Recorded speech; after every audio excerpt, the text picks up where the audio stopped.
Prenez soin de vous avec le groupe Vive et votre programme La Santé d'abord. Groupe Vive, entrepreneur du mieux vivre. Bonjour à tous, soyez les bienvenus sur le plateau de La Santé d'abord, l'émission qui préfère prévenir plutôt que guérir. Faire un enfant devient aujourd'hui de plus en plus difficile. En France, 10% des couples seraient concernés par l'infertilité et l'aide médicale n'est pas toujours couronnée de succès. Alors peut-être que si les femmes apprenaient déjà à mieux connaître leur corps, si les questions de cycle et de règles n'étaient pas aussi tabous et si les hommes se préoccupaient un peu plus de la qualité de leurs spermatozoïdes, la situation serait peut-être moins préoccupante. Comment optimiser naturellement sa fertilité ? On en parle aujourd'hui sur le plateau de La Santé d'abord.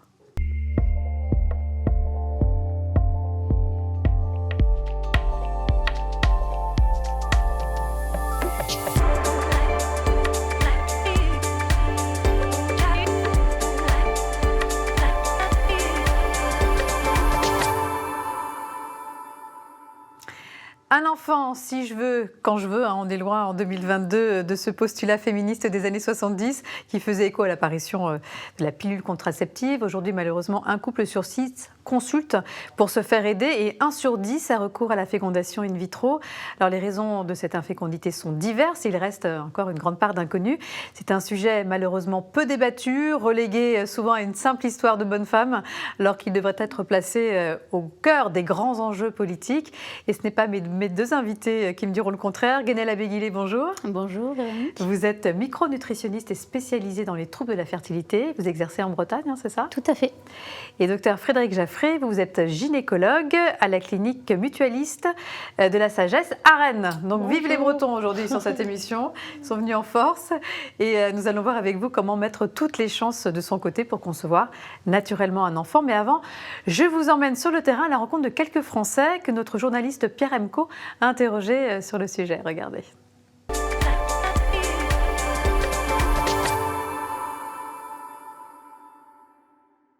On était quand même engagés dans un processus pour faire des tests de fertilité parce qu'on s'inquiétait quand même au bout d'un an de ne pas avoir de grossesse, puis ensuite 1 an après la première fausse couche, que ça ne revienne pas. Donc finalement, on n'a pas eu besoin d'aide médicale, mais voilà, ça a été un peu long. Le fait de faire des enfants peut-être plus tard, parce que ça, biologiquement et médicalement parlant, on sait qu'à partir de 38 ans, les femmes sont moins fertiles. L'alimentation joue. Je sais qu'on mange moins bien qu'avant et ça va pas dans le bon sens toujours aujourd'hui. Il y a beaucoup de couples peut-être qui prennent des moyens de contraception pendant longtemps et qui du coup, forcément, ça se peut décaler aussi quand on souhaite avoir un enfant. Le fait qu'aujourd'hui, les couples travaillent, les deux, pas mal de stress. On nous parle aussi des perturbateurs endocriniens, donc voilà, je pense qu'il y a un ensemble de facteurs qui peuvent jouer. Est-ce que ce ne serait pas imputable à notre alimentation, l'eau qu'on consomme, l'air qu'on respire, je ne sais pas. Mais en tout cas, il doit y avoir quelque chose d'hormonal, certainement. Voilà, quelque chose d'hormonal, des perturbateurs endocriniens, des choses qu'on respire dans l'air. Mais en tout cas, c'est une réalité, les chiffres le prouvent. La fréquence de l'infertilité n'a cessé d'augmenter au cours de ces dernières années. L'indice conjoncturel de fécondité s'établit à 1,87 enfants par femme en 2019. Il oscillait entre 2 enfants par femme, il oscillait à 2 enfants par femme entre 2006 et 2014. Alors en préambule, docteur Frédéric Jaffré, comment définir l'infertilité ? À partir de quel moment un couple est considéré comme infertile ? Donc l'infertilité et des difficultés à obtenir une grossesse. On considère qu'il faut commencer des bilans et donc consulter un médecin au bout de 6 mois d'essai quand on a plus de 35 ans et au bout d'1 an d'essai de rapports sexuels réguliers quand on a moins de 35 ans. De 35 ans, d'accord. Quelles sont les causes les plus fréquentes d'infertilité ? Alors on a une infertilité pour obtenir un premier enfant ou les enfants suivants et de plus en plus aussi pour des nouvelles unions. La principale cause, c'est des troubles de l'ovulation dans 30% des cas. Dans cette catégorie, on trouve le syndrome des ovaires polykystiques, les dysovulations et des insuffisances... On va en parler plus en détail de votre ovulation parce que ça, c'est un peu la clé. Des insuffisances ovariennes. Ouais. Et ce qui se passe de plus en plus, c'est que le recul de l'âge de la maternité fait que les femmes veulent des enfants.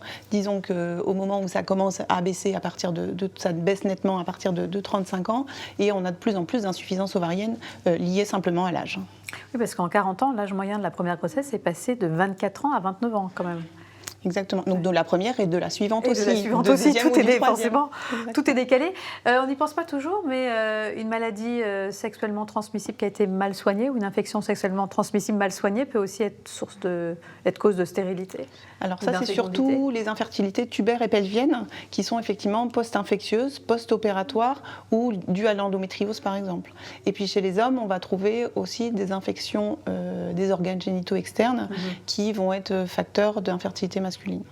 Et puis, Guénel, le mode de vie des femmes a également changé. Elles fument plus, elles sont plus sédentaires, elles sont plus à risque de surpoids. Ça aussi, ce sont des facteurs qui peuvent avoir un impact sur notre fertilité. Et oui, bien sûr. Donc, effectivement, le tabac va impacter la fertilité féminine et masculine. On en reparlera tout à l'heure. Chez la femme, du coup, le fait de fumer va pouvoir contribuer à la réduction de sa réserve ovarienne, va pouvoir aussi diminuer sa réserve ovarienne, c'est-à-dire qu'on a moins de follicules. Exactement, tout à fait. Donc moins de chances d'avoir un bébé. Ouais. Tout à fait. Éventuellement, ça peut contribuer à une ménopause qui arriverait un peu plus prématurément. Ça va aussi altérer la qualité des follicules, donc des ovocytes. Donc voilà, ça risque aussi de conduire à un embryon de moins bonne qualité, donc à une augmentation aussi des risques de fausses couches. Et ça contribue même aussi à diminuer la synthèse d'œstrogène de ces faits-là. Et donc on sait qu'il faut avoir suffisamment d'œstrogène pour bien ovuler. Et puis effectivement, l'alimentation aujourd'hui est ultra transformée. Elle est riche en aliments qui font monter la glycémie, en aliments qu'on appelle charge glycémique élevée, qui font beaucoup monter le taux de sucre dans le sang. Et ça va aussi conduire à des déséquilibres hormonaux, notamment à une augmentation de la production de testostérone chez la femme, qui peut aussi altérer la qualité ovulatoire.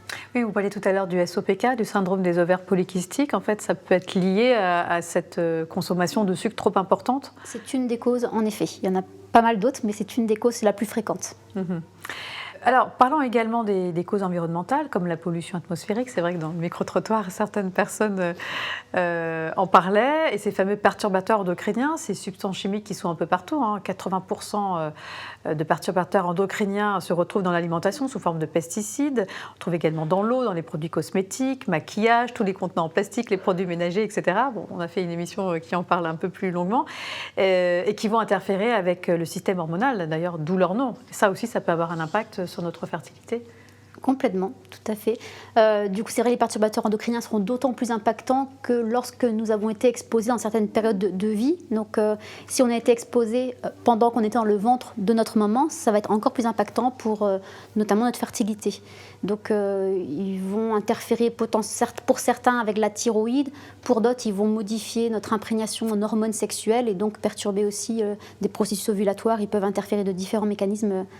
Effectivement, et puis ça peut aussi entraîner des complications sur la fertilité, donc des générations à venir. D'accord. Alors on parle des femmes, mais ça peut aussi avoir un impact sur la fertilité des hommes, ces perturbateurs endocriniens, notamment sur la baisse inquiétante des spermatozoïdes. Frédéric, effectivement il faut s'inquiéter là, parce que je voulais juste vous citer une étude publiée récemment dans la revue scientifique Human Reproduction Update, qui montrait que la concentration en spermatozoïdes a diminué de moitié entre 1973 et 2018. De moitié quand même. Et cette baisse serait mondiale, donc il faut s'inquiéter ou pas? Oui, il faut s'inquiéter, puis c'est facile à observer en fait les spermatozoïdes, parce que plus facile que les ovocytes, puisqu'il suffit de faire un spermogramme. Voilà, ils bougent, ils sont mobiles. Donc en fait, on trouve des chutes de la spermatogénèse, mais les altérations légères de la spermatogénèse peuvent passer inaperçues en fait. Par contre, les modérés, voire très sévères, effectivement, vont donner des infertilités. Et puisqu'on voit que ça augmente, probablement que sont en cause les perturbateurs endocriniens, dont font partie les pesticides quand vous étiez un fœtus, comme disait Guénaëlle, ou un jeune enfant, le tabac du coup chez les adultes jeunes, et le tabac précoce, les intoxications précoces en fait, chez la fin de l'adolescence et le début de l'âge adulte. Et puis après, l'obésité aussi chez les adultes. Quels conseils on pourrait donner aux hommes qui nous regardent en ce moment et qui s'inquiètent sur leur fertilité? Alors Hommes ou femmes. En fait, je pense qu'il ne faut pas discriminer. On y parlera un peu plus, mais sur les hommes, justement, parce qu'on disait éviter de porter, par exemple, des vêtements trop serrés aussi, parce que la chaleur peut altérer la fabrication des spermatozoïdes. Effectivement, ça fait partie de l'interrogatoire de base d'un couple qui vient en consultation, et on demande toujours la profession. Mais les gens ne peuvent pas forcément changer de profession. Donc c'est toujours important de prévenir la médecine du travail, en fait, qu'on a des problèmes. Et effectivement, c'est un peu tabou aussi. Vous imaginez bien les hommes dans le bâtiment qui sont exposés à la peinture, au toxique de la peinture ou à la chaleur parce qu'ils sont soudeurs, ça va être un peu difficile d'en parler au café, quoi. Donc après, il y a des choses qui ne peuvent pas forcément changer. Par contre, après, chez eux, ils peuvent jouer sur le tabac, sur l'alimentation, les plastiques. Donc là, on peut faire des choses dans notre quotidien. Alors, parlons de la pilule aussi, en tout cas chez les femmes, parce que pilule pour hommes, pour l'instant, ça n'existe toujours pas. Est-ce que la prise de pilule sur une longue période pourrait également altérer la fertilité des femmes ? Alors, je ne sais pas quel est votre avis là-dessus. Alors moi, je suis gynécologue, donc je vais dire non, ça n'agit pas sur la fertilité. Par contre, ça nous a protégés de grossesses non désirées. Et par contre, c'est indéniable, toute contraception, c'est pas forcément la pilule, parce qu'il y a aussi de plus en plus de stérilés non hormonaux, mais recule l'âge de la première grossesse. Et c'est du coup là où le bas blesse, je dirais, forcément on va faire des enfants plus tard, donc spontanément on sera plus difficilement enceinte, et nous en aide médicale à la procréation, il y a une chose qu'on ne peut pas changer, et ça les gens sont peu conscients des difficultés en aide médicale à la procréation, c'est qu'on ne peut pas changer l'âge des gens, et l'ovocyte. Vous ne pouvez pas rajeunir nos ovaires, c'est pas possible. Non, on ne peut pas faire de botox dans les ovaires. On ne peut pas faire d'injection d'acide hyaluronique ou de botox.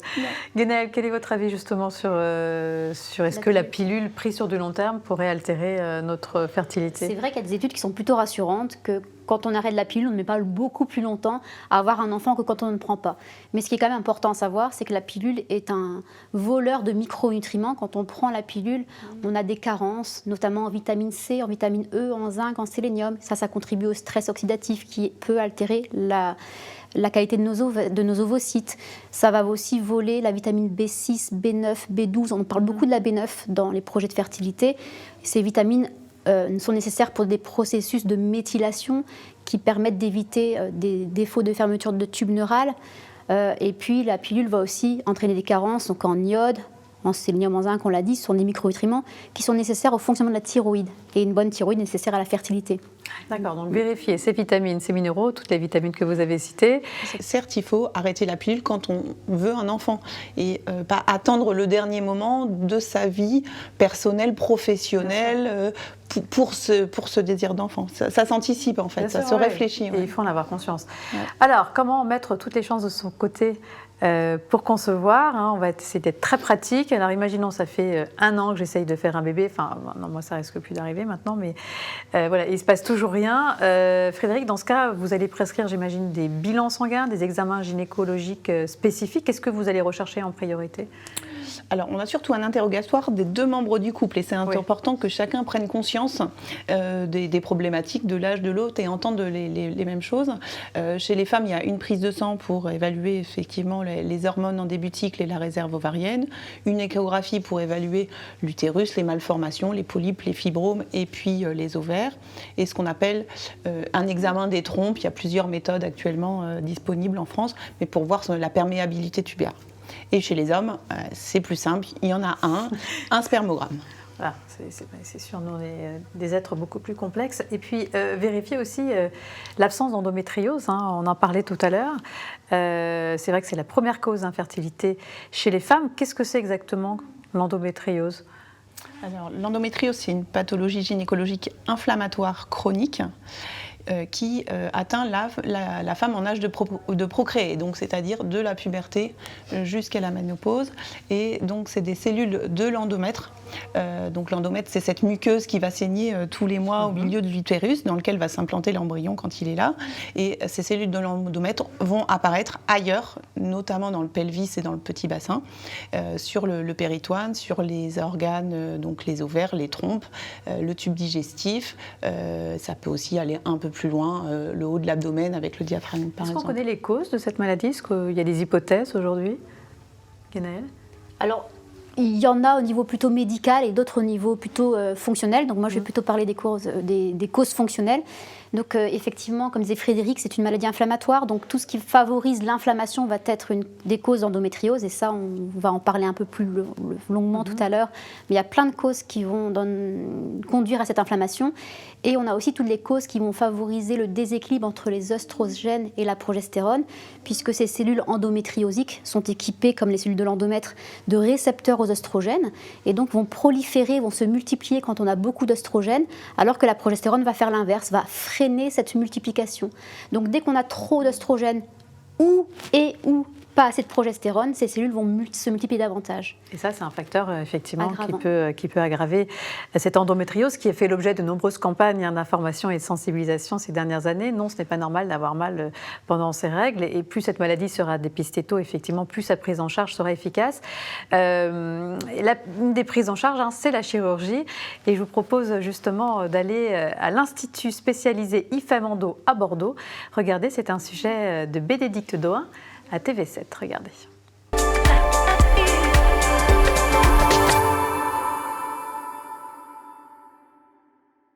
La toute première étape de toute chirurgie d'endométriose profonde, il faut libérer le côlon sigmoïde. Chaque année, jusqu'à 750 patientes sont opérées à l'Institut. Des opérations complexes, l'endométriose et la présence de cellules utérines en dehors de l'utérus. Des cellules difficiles à localiser. Il est très important pour nous de voir l'intervention la veille de l'intervention, c'est-à-dire savoir précisément où sont les lésions, où il faut les chercher. Parce que souvent nous trouvons des pelvis qui sont complètement bloqués, et si nous ne savons pas où sont les lésions et quel chemin nous devons prendre dans la dissection, c'est très difficile et on peut laisser derrière des lésions oubliées. À 44 ans, Caroline s'apprête à être opérée pour la 3e fois. Si son endométriose dans sa forme la plus classique a été rapidement diagnostiquée, il aura fallu 5 ans avant de faire le lien avec ses douleurs au cervical. Grâce à cette opération, elle voit enfin le bout du tunnel. Je viens quasiment contente à l'hôpital. Je l'ai été en fait déjà très soulagée quand l'IRM a mis un mot sur cette douleur. Quoi. Voilà. Quand on a dit, bah oui, c'est ça que vous avez. Vous avez pas mal, vous n'inventez pas que vous avez mal, vous n'êtes pas un peu douillette. Donc ça a été une première étape, l'examen, on va dire, et poser le diagnostic au fond. Et là maintenant d'être opérée, bien sûr que je suis assez contente de pouvoir l'être, de pouvoir être soignée. Les chirurgies d'endométriose du diaphragme font partie des plus complexes. Avec des symptômes bien éloignés des idées préconçues, des dizaines de patientes souffrent sans savoir qu'une opération est possible. C'est une pathologie qui donne des douleurs au niveau des côtes, de l'épaule, du cou, de l'omoplate, où il y a un gros retard diagnostique parce que la symptomatologie n'est pas évidente. Donc on le découvre assez tardivement. Souvent, le traitement chirurgical, quand l'exérèse est complète, la vie de la patiente change vraiment. Les douleurs disparaissent complètement. Et donc c'est vraiment une vie un peu avec moins de douleurs qui se déroule pour la patiente. Malgré l'évolution de la prise en charge et des mentalités sur le sujet, l'endométriose met en moyenne 7 ans avant d'être diagnostiquée. Voilà, donc effectivement, il y a cette prise en charge chirurgicale, mais comment, avant d'en arriver à la chirurgie, est-ce qu'on peut limiter les manifestations de cette pathologie, qui est extrêmement douloureuse? Quand les femmes en parlent, on sent que c'est une souffrance qui peut être d'ailleurs tout le long du cycle, pas forcément juste avant les règles. Qu'est-ce qu'on peut faire, Ganaëlle, justement pour... Eh bien, justement, la douleur est corrélée non pas à l'importance des foyers endométriosiques, mais au niveau d'inflammation. Donc, ça veut dire qu'en régulant l'inflammation par une alimentation anti-inflammatoire, on pourra diminuer du coup cet impact. Donc, il s'agit d'avoir une alimentation suffisamment riche en oméga 3, donc par exemple qu'on peut trouver dans les petits poissons gras comme les sardines, maquereaux, anchois, harengs, riche en antioxydants, donc avec une belle place pour les légumes, avec beaucoup d'antioxydants qu'on peut trouver aussi dans les aromates, les épices, le thé vert, etc. Il faut bien mâcher, il ne faut pas avoir de dysbiose, un bon équilibre du microbiote va contribuer aussi à lutter contre l'inflammation, un bon statut en vitamine D. Voilà. Donc, et puis aussi équilibrer, comme on disait, le rapport œstroprogestatif, ça veut dire bien ovuler. Voilà, bien ovuler et aller vérifier chez Frédéric si l'équilibre entre les œstrogènes et la progestérone, enfin l'œstradiol et la progestérone est correct. Et oui, alors nous, c'est surtout en fait l'échographie qui nous permet de chercher l'endométriose en fait. Mais pour rebondir, je pense aussi qu'il y a la prise en charge nutritionnelle et puis active de la patiente. C'est vraiment, il ne faut pas être passif en fait dans l'endométriose, il faut comprendre sa maladie et donc aller voir effectivement des professionnels qui connaissent cette pathologie pour comprendre ce qui vous arrive. Donc il y a beaucoup plus en plus d'associations, c'est intéressant dans ça. Et puis du sport, voilà, équilibré, doux, voilà, c'est vraiment une prise en charge très personnelle de chacune. Alors, on parle d'ovulation depuis le début de cette émission, de l'équilibre œstroprogestatif, parce qu'effectivement, une bonne ovulation, ça veut dire un bon équilibre entre ces deux types d'hormones. Je pense que tout le monde a compris qu'une femme en bonne santé, c'est une femme qui ovule bien, mais comment savoir justement si j'ovule bien, d'autant que ces notions de cycle et de règles restent encore un mystère pour beaucoup de femmes. Et pourtant, il y a des outils qui peuvent nous aider très simplement à mieux comprendre notre cycle afin de mieux gérer notre fertilité, comme les MOC. Ce sont des méthodes scientifiques d'observation des cycles. Et bien oui, nos cycles menstruels nous parlent, ils nous envoient des messages et que je vous propose de décrypter avec Éléonore Julliard, qui est sage-femme à Paris et qui enseigne à ses patients justement cette technique d'observation des biomarqueurs du cycle. Regardez.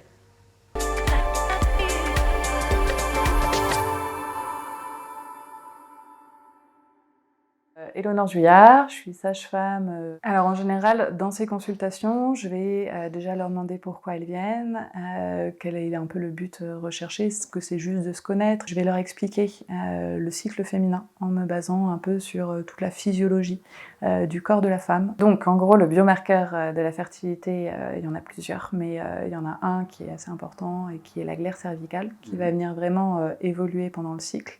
En gros, quand on est dans des phases infertiles, en fait, il n'y en a pas parce que c'est une glaire qui est de type G qui ne s'écoule pas.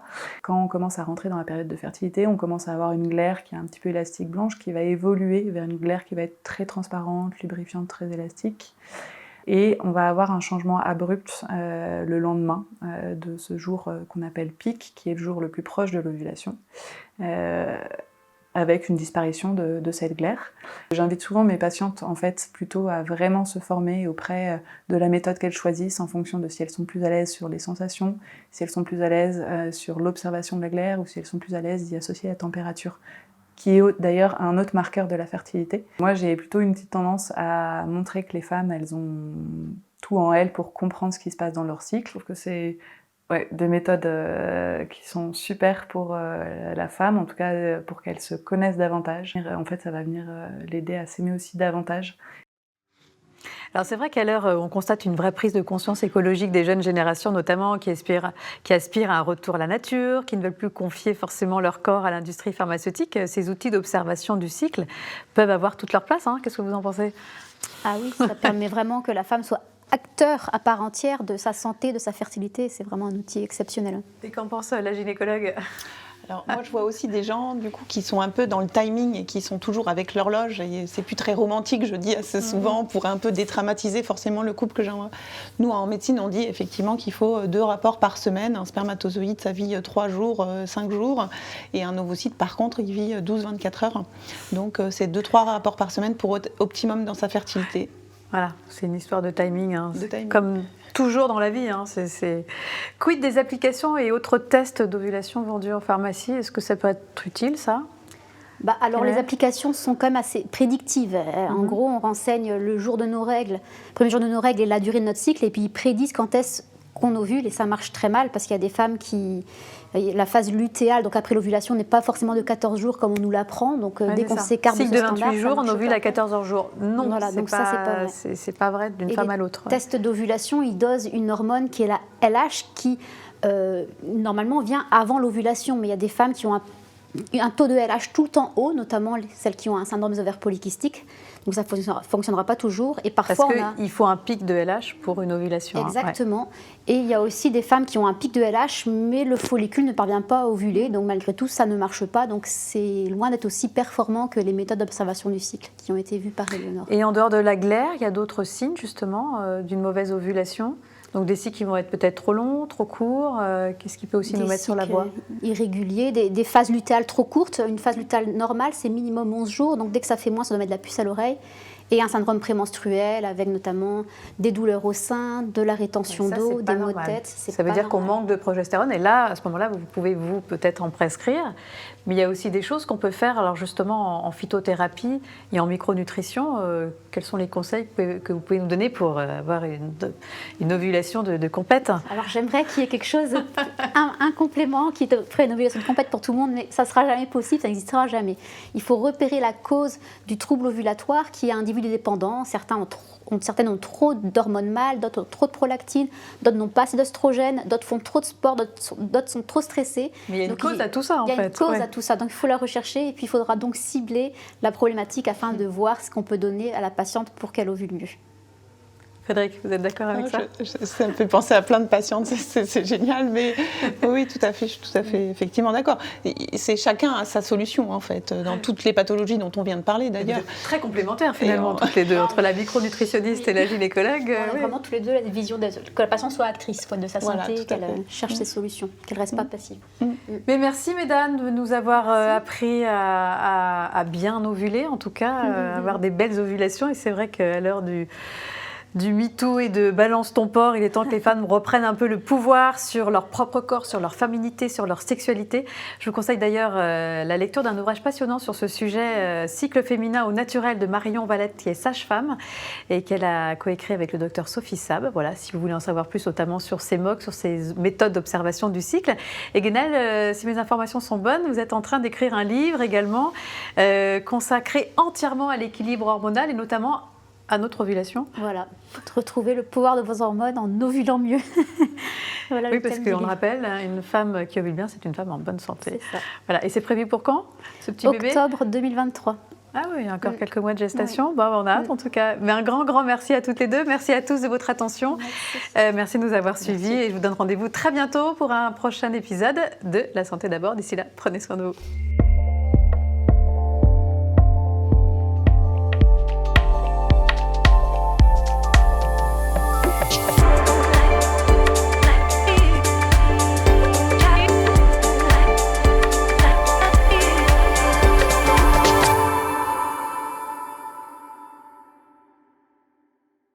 Le groupe Vive vous a présenté La Santé d'abord, le programme qui prend soin de vous.